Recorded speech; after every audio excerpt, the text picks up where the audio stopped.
Welcome, Bronco Nation, to not just another exciting video like always, but a very exciting announcement. I have the great honor to be part of what I believe, and I'm not just saying this, I believe is going to be a historic moment, not just for Boise State athletics, but for college athletics as a whole, because I genuinely believe that the future, not of college athletics specifically, but the future of athletics in general is going to be moving towards a heavier emphasis on esports. It's a massive industry. The upcoming generations are completely on board, and it is an awesome opportunity for Boise State, who has always been the front runner in this industry, to make the step that should have happened a while ago, to actually make that step and add Boise State esports to their actual athletic institution. So this Boise State esports, Doc Haskell is joining me. You guys should have seen the press release. If you didn't, I'm announcing it for the first time to you, and I'm love that I get to do that. But Boise State esports has officially joined Boise State athletics, and I want to read here real quick a statement that Jeremiah Dickey said about this, and then we're going to talk about what this news means. We're going to talk about what it means for Boise State as an athletic institution, and we're going to talk about what it means for Boise State esports. So just reading off of this press release here, we welcome our national champion Boise State Broncos to the athletic side of the house. We believe the potential of the Boise State eSport strengthens not only our athletic department, but the entire university, from showcasing our esports student athletes to new audiences, to brand advancement, to the revenue generating opportunities. We also have the best esports coach in the country in Doc, and his leadership has positioned Boise State's esports for what's next, Jeremiah Dickey. And we have that coach, the best per Jeremiah Dickey, and I think everybody else as well, the best esports coach in the country, Doc Haskell, with us today. Thank you so much, Doc, for coming on and being able to be part of this discussion today. Of course, it's always awesome to talk about Bronco stuff with Bronco fans. This is going to be an awesome video. Again, this is a huge announcement. Obviously, you are there in your studio. The last time that we had this discussion, I was able to be there as well. Unfortunately, not able to tear myself away, so I'm here in my makeshift studio. But it is going to be an exciting conversation as well. If any of you didn't, and if you didn't watch or you did miss the video that I did with Doc last time, and I also was able to interview a Boise State esports athlete, and Woozy was able to come on as well. If you missed that, definitely go check out. The link in this will be in the description. That's a great breakdown of the Boise State esports program as a whole. I got to tour the facility. It was an awesome experience. There's videos, footage of all of that. That is going to give you a real good in-depth look at what Boise State esports is. So go watch that. But for today, we are going to be talking more of the general overviews of what this news means and where Boise State esports goes from here. So right off the bat, for anybody who's unfamiliar, Boise State esports is not just some, esports program. This is the top esports program in the country. Over 1,500 wins, #1 leader in the country, and there's 800 other programs that they are competing with. #1 in the nation with 1,500 plus wins. They do 200 to 300 competitive games a year. 200 to 300 competitive games a year, over 200 hours of broadcast. They have 13 Mountain West championships and 6 national titles. So like everything that is part of Boise State athletics, this is a championship caliber program, and we're so excited to have them on. Doc, can you talk a little bit about what this news means? What does this mean for Boise State athletics, and what does it mean for Boise State esports? How does this change things, and what is the impact of this announcement? So, I mean, you gave me 3 things to run down. Let me build it in reverse order for those who are keeping score at home. What does it mean? It means that we get connected to the most successful, I think, best athletic department in the nation, right? Boise State athletics, under the direction of Jeremiah Dickey, is impossible to argue that they're not on a rocket ship, right? It's amazing. Athletic Director of the Year, tons of awards, Heisman finalist here at Boise State. They're doing the right thing. So what it means is that we get to plug into that culture, and people are like, oh, yeah, culture. No. It's dramatically different than what we see at other universities. It's the what's next mentality. It is the we're going to break boundaries, we're going to do big things. And that's not just talk, that's action. They're taking a swing on esports here because they believe in it. Cody Gogler says regularly that we like to skate to where the puck is going to be, and They believe that esports is going to continue to grow. You mentioned 800 universities with programs. We do have 1,514 wins, which is the most in Division I FBS. But there have been other schools doing this for a long time that are pretty good at it too. Just not Division I FBS, right? So we like the neighborhood that we're in. We like being able to play the Colorado States, the Utahs, the Michigan States, the Ohio States, and Syracuse. And so for us, it's more opportunities like that. It is a move with our athletic department next year into the Pac-12, where we get to play some amazing schools there that we already know pretty well. Oregon State, right? Washington State, Fresno again, and SDSU and Utah State. Lots of great schools over there moving with us. All of that is just garnish on what's already a phenomenal plate that we just get to be a part of. Maybe one of the best college sports and athletic programs ever. And obviously, Boise State gets to benefit from being able to bring in and claim all of those national championships and Mountain West titles as well, which is an awesome opportunity. You talk about that move to the Pac-12. Let's talk about that. That is obviously something that all of the Boise State athletic program is looking forward to. Let's talk about how that impacts you guys, because obviously you talk about the great relationship. We talked about this last time on the show, about the great relationship you have with all of the Mountain West programs. Now, some of those obviously will be joining you: Fresno State, San Jose State, Utah State, Yep. Colorado State. And then obviously you've got Texas State coming over. Can you talk about what the new esports conference will look like in the Pac-12 compared to what you had in the Mountain West?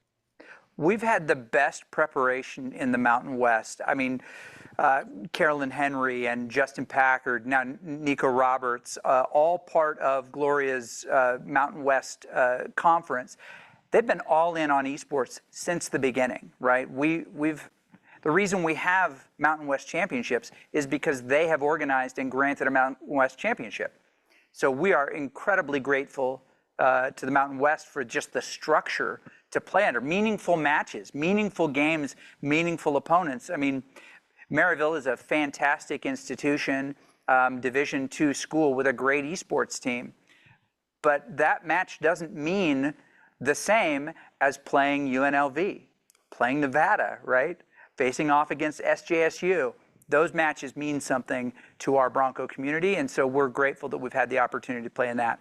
Some of these teams move over to the Pac-12, where we get some regional foes that we like a lot. The Oregon State and Washington State esports teams are really good. We played them this last year as part of our Mountain West mix. They were just members of the Mountain West esports this year, and we got to play them as well. So we've gotten to know them pretty well. So it's going to ramp up, and we're going to be playing the same meaningful matches. What the fans might like to hear is that one of the things that we do, especially in the fall, is we align our schedule with our football opponent. So if we're playing, let's say, Nevada, the week leading up to that football game, we're playing Nevada in the other games that we play against them. We make it the same week. Spirit Week, if you will, in esports. We try to play our gridiron rivals during the same week as football. So can you talk about some of those sports that esports is playing? So the different games that they are competing in. Can you talk about some of the other sports that Boise State also participates in? You bet. So we play 4 game titles, and they tend to be the big 4 game titles in collegiate esports. Think of it a lot like track and field, right? There are just events that are always included that become standard. For us, they are Rocket League, Overwatch, Valorant, and Super Smash Brothers. We all have a friend who's way better than us at Super Smash, so most of the time people know that. Those are the games that we play. In the Mountain West and in the Pac-12, we also play CFB 25, college football, 26 now, right? We won the Mountain West title in that. Our player Matthew Wallace, Sprub, was able to win and take that first ever CFB 25 championship for the Mountain West. And Gloria actually gave him the trophy on the field during the Mountain West championship game halftime against UNLV. So he actually got awarded on the blue, which is pretty cool. The big games that we play: Rocket League, Overwatch, Valorant, Smash, and play those throughout the year against almost everybody we have on our football schedule. And all of that will be transitioning over to the Pac-12 as well. Yes. Awesome. Now, I love that you talked about Nevada earlier and some of these other teams that Boise State has a history with. Does Boise State have a rival in esports? You know, a team that that the athletes look at a little bit differently on the calendar when it comes up. Let me give you the Belichick answer first. Our rival is the next school on the schedule. Our rival is the next team we play, right? That's the one we're focused on. But there are games, to answer your question fully honestly, there are opponents for whom success is just tastes a little bit sweeter. And they are the ones that we have had the biggest struggles with. I mean, in the Mountain West, we lost a number of matches to early on to UNLV in Overwatch. They won the first 3 Mountain West titles in Overwatch, and we were always their opponent, right? They beat us 3 years in a row. When we turned that around, that one was extra sweet. We won our first, and we won 4 in a row since then. So we moved ahead of them. Nevada, very similar. They had early success against us, and we struggled to get over them. So those Mountain West schools, they feel different, right? Because they are a rival, and rivalries are okay. If we're totally focused on that and nothing else, then we probably don't prepare to perform our best, and we have to do that. So there's been a kind of a refreshing thing I'll add too, is that Coach K, Kelsey Mosier, came to us this last year, 10 years as a pro League of Legends coach for Evil Geniuses, 100 Thieves. Doesn't have the same perspective on some of these teams, right? And it's caused me to reevaluate. Okay, is that a worthwhile rivalry, or is there just some issue I have from getting beat by them in Las Vegas in a championship, right? And I think rivals are good. We definitely circle matches with Michigan State or Ohio State, Syracuse, USC as well, and we play them 2 times a year in every game. So obviously the move to the Pac-12 means some of those teams you won't be playing as part of your conference season schedule, but is there plans to continue partnerships and non-conference matchups or anything like that? We do have a few of those. We're part of the Power Esports Conference, right? It's the PEC, and that is the schools that I just mentioned, the states, right, through USC, but it also includes Kansas, Nebraska, Utah, Minnesota, and Oklahoma, right? The 10 schools that make up the PEC. We meet every year, and just not that long ago finished in Las Vegas, where we played the PEC championship. We were able to bring home a national championship in Overwatch and in Rocket League, which we're really proud of. But those are the top Division I FBS schools with esports teams, and frankly, those are the ones that have the biggest impact on our Bronco fan base. There are some great schools out there that are really good at esports, but there's something different about the football schools and the big basketball schools, right? Like Kansas. When we gear up for those matches, they mean something to our players as well. Well, moving on to talking about the kind of athletes that you guys get. For Boise State, obviously, when we talk about the football program, it's the OKGs. And I imagine that there is a similar mentality when it comes to recruiting players with Boise State esports as well. So can you talk a little bit about the kind of players that you look at and bring into your program? Yeah, I mean, one of the first questions we ask, truly, Jacob, is what's your GPA? Because the GPA helps us understand where they already rank in the other game that they're going to have to play when they're here, which is school, right? Are they good at that? And usually GPA tells us 2 things. One, how important is it to them to be good? And how good is their support system already? Like family can keep you dialed in to grades. It's possible to get a 4.0 without any parental pressure, but it's unlikely, right? We want to know what type of team that player is leaving to come to our team. That's a really big factor. GPA is really important, and we can almost always make somebody better at the game. It might not be as easy to make them better at the school game if it's not important to them already. That's a big one. And to try to understand what they're like as a teammate, because we're going to lose on a big stage together at some point, and I need to feel comfortable, and you should feel comfortable as a player knowing how I'm going to act. I should know how you're going to act, because we're going to get that together. The flip side is that we'll get some wins too, but we have to know how somebody loses as well. Hopefully that helped. Did that answer your question a little No, bit? that's perfect. That's a Okay. perfect answer. So for Boise State esports athletes coming, especially, I don't know if this changed anything with the move to join the athletic program, but what does their schedule kind of look like? Obviously, school and everything, but just as part as being part of the Boise State esports, what kind of commitment is that like for them? Here's what's crazy is that for most everybody, you already know, right? It is 20 hours a week, 24 weeks of contact, 3.0 or higher Bronco code. It is what the student athletes in all sports are expected to do.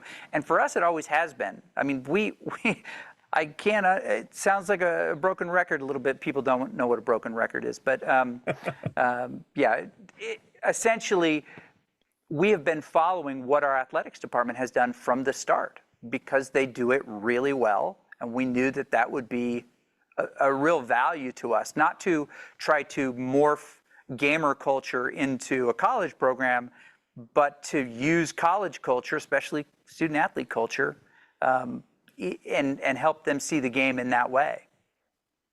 So what a student athlete coming into your program is going to learn a lot of skills through college, obviously, but they're going to learn from your program as well. What is maybe the one thing that you want a student athlete that's coming in and being part of your program to take away, a life lesson or a skill set that you want them to be able to take away from their time as part of Boise State esports? That's a really good question. I feel like we should push in on this one because it's the moral of the story. It's a special episode, very special episode kind of ending. But the truth is, I want them to know what we've learned in this process, which is you can do hard things, but you're always in control of something that will improve wherever you are. We've lost some huge games on stage before, but we never would have been in that game to have that experience if we hadn't overcome many, many things to get there. And we'll have many other difficult things. Now, we've won a lot of those games as well, but you have to be prepared to lose. And you have to know what you'll do when that happens. Or when you get hit with some difficulty in your life, as will always happen, in the game, in a match, with a teammate, with a loved one, you're going to suffer hard things. What are you going to do when it happens? So we want them to leave with a framework. We call it above the line. It's the Tim Kite philosophy that a lot of football teams use, but it really is the approach to what can I do right now to improve this situation for my team and for myself. And it is never to blame, complain, or defend, right? It is what can I do that is proactive? How can I own this? How can I manage or be responsible for something in a way that will improve it for everybody? That's what we hope they'll learn. Well, I'm sure if they take that mindset away, they'll have a great future ahead of them. And Boise State Esports has a great future ahead of them as well. I asked you the same question last time that I got to interview you, and I'm going to ask you the same one today. But paraphrase Jeremiah Dickey, hashtag what's next for Boise State Esports? Where does Boise State Esports go from here? Well, here's what I think you're going to see, and what I think a lot of people believe, including Cody Gogler, including Jeremiah Dickey and Chris Coots and that whole crew, is that collegiate esports is about to take a big jump. And that big jump is going to be in media rights and where you see the top teams and programs. That we're moving already to back into television. People are very interested in broadcasting these matches. I mean, right now we have a weekly docuseries running on a local television station, essentially in prime time, right? An actual 30-minute television about esports following our season, the Above the Line series that we shot this year. People are very interested. They're interested in the stories of the students and their success and failure, honestly, and how they recover from it. So I think we're going to see a big move, and I think that you're going to see more of an arms race in facilities and recruiting and things like that. I mean, it doesn't sit comfortably with the Alabamas and the Georgias of the world that little old Boise State is doing so well. They feel like, well, we're taking their candy. They want it back now. and it's creating that arms race. Syracuse just opened a $2.7 million facility, part of a $10 million esports facility build, right? And Baylor doing something very similar. They just announced not that long ago and hired their director, Adam Stanley. Amazing direction for Baylor. But the arms race is here, and Boise State has a great jump. Bob Custra said it back in the day that we were going to become the Alabama of esports. We don't want to lose to Vanderbilt, but you know how it goes. Essentially, we're going to see a much bigger jump. And while lots of universities have football, there are a limited, 30 or 40 that are in the tier that get talked about. Esports is about to make that move. The other one, and we're already connected to what's happening in that space, is that the Olympics are coming and Olympic esports are coming, and our students, our staff and faculty are going to have an opportunity to influence what that is for USA Esports. And we're dialed into that group and what they're going to bring to that. So the future Boise State Esports Olympians are already on our recruiting board, most likely, and getting them here and getting them with the program and ready for that opportunity to represent their nation is a big commitment that we also make. Those are part of what I think belongs in that what's next, but there's even more really cool things that they've got cooking. I'm telling you, that department, that athletic department, which is, I guess, now our department too, right, is singular and very special. They're doing big things. Well, I'm sure we all can't wait to see those exciting and big things that are going to be coming along the way. If anybody hasn't bought in on Boise State Esports, hearing that we are becoming a thorn in the side of programs like Alabama and Georgia, which has always been the Boise State way, that should sell you in all the way right now. So thank you so much for coming on. This is a bit of a full circle kind of experience with Boise State fans to, go from seeing our players on the face of video games to actually having Boise State Esports part of the athletic program itself. So this is a really exciting time to be a Boise State fan in general. Obviously, so many great things going on in the athletic department as a whole, and Boise State Esports is going to be part of that as well. So thank you so much for coming on, Doc, and being part of this conversation. This has been an awesome time. This has been great to have you on. We appreciate you. Your family, welcome here anytime. Can't wait to get you back in town.